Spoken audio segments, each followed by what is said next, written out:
વક્રતુંડ મહાકાય સૂર્યકોટિ સમપ્રભ નિર્વિઘ્નં કુરુ મે દેવ સર્વકાર્યેષુ સર્વદા. ગુરુર્બ્રહ્મા ગુરુર્વિષ્ણુ ગુરુર્દેવો મહેશ્વર ગુરુર સાક્ષાત પરમ બ્રહ્મ તસ્મૈ શ્રી ગુરુવે નમઃ. યા દેવી સર્વભૂતેષુ શક્તિરૂપેણ સંસ્થિતા નમસ્તસ્યૈ નમસ્તસ્યૈ નમસ્તસ્યૈ નમો. બોલો શ્રી સચ્ચિદાનંદ સદ્ગુરુ સાઈનાથ મહારાજ કી જય. તો બધા જ ભક્તોને ઓમ સાઈરામ. આજનો પવિત્ર દિવસ અને સાંઈ તીર્થધામ પંચરાય અને આજથી ચાલુ રહેલી પતિત પાવની એવી સાંઈ જ્ઞાન ગંગાનો પ્રથમ દિવસ અને પ્રથમ દિવસે વ્યાસપીઠાધીન અને જેમણે ખૂબ જ ઘરે ઘરે જઈને બાબાની મહિમા, બાબાની કીર્તિ, બાબાના ગુણગાન જેમણે ગાઈને આટલી ઉચ્ચ પ્રકારની સમાજની સેવા કરેલી છે એવા રાજેશાનંદજીના ચરણમાં પ્રણામ, વ્યાસપીઠને નમન, સદગુરુના ચરણમાં પ્રણામ. વિશેષમાં મારો સંગીતરૂપ બધા સાથે અમારો દિલનો નાતો છે. સાઉન્ડના વિશારદો, અમારા કેમેરામેન વિજેશભાઈ, તમામ આગંતુકો અને વિશેષ કરીને જેમના શ્રી મુખે બોલાયેલું કે આવતા વર્ષે રાજેશાનંદજીની કથા એવા અમારા મંડળના વડીલરા જયંતિભાઈના ચરણમાં પણ વંદન. વિશેષ ઉપસ્થિતિ અમારા બધા જ ભક્તોને, અનંત પુણ્ય હરિભક્તોને હંમેશા મહાપ્રસાદ કરનારા એવા અવિનાશભાઈ, તથા ભરતભાઈ સેવા કરનારા તમામ ભક્તો. એમ તો નામ દુકાનમાં કરી નાખવું પડે, કારણ કે નામો લેવા જાય તો કોઈ નામ લઈ જાય.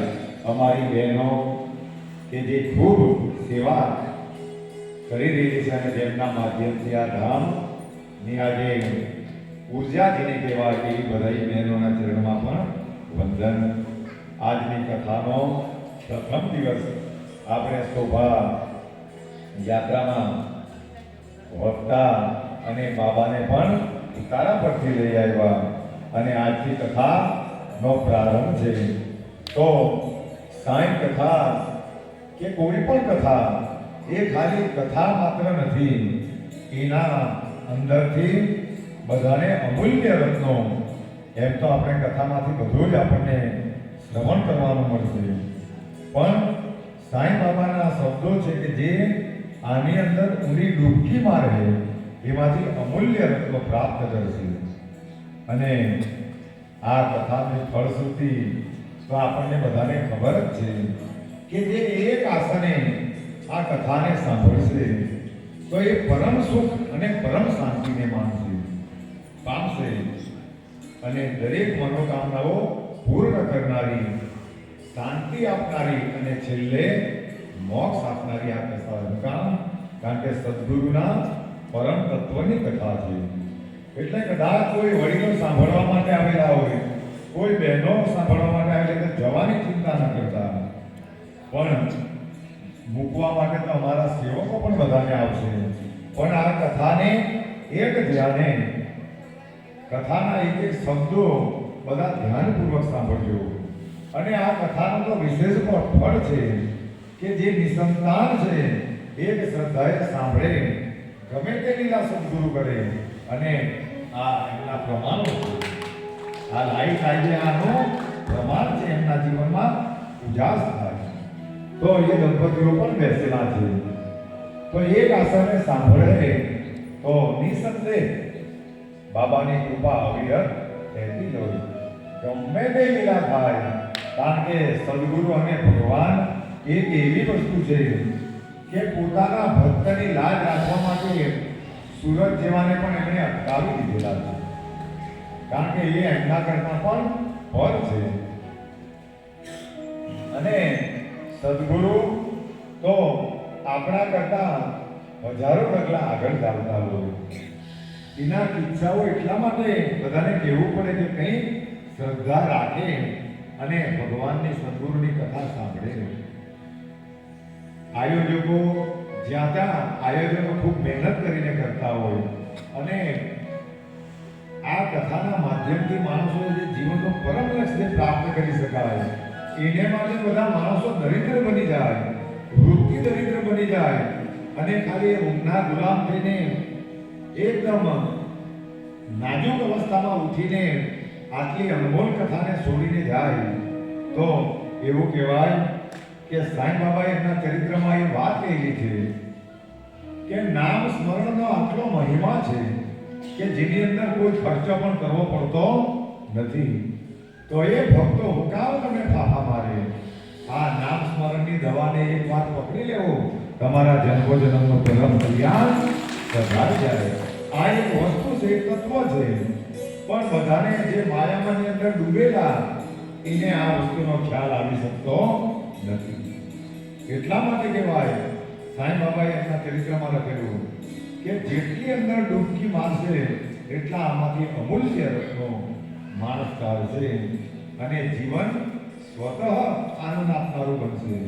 એવી આ પરમ તત્વની કથા છે.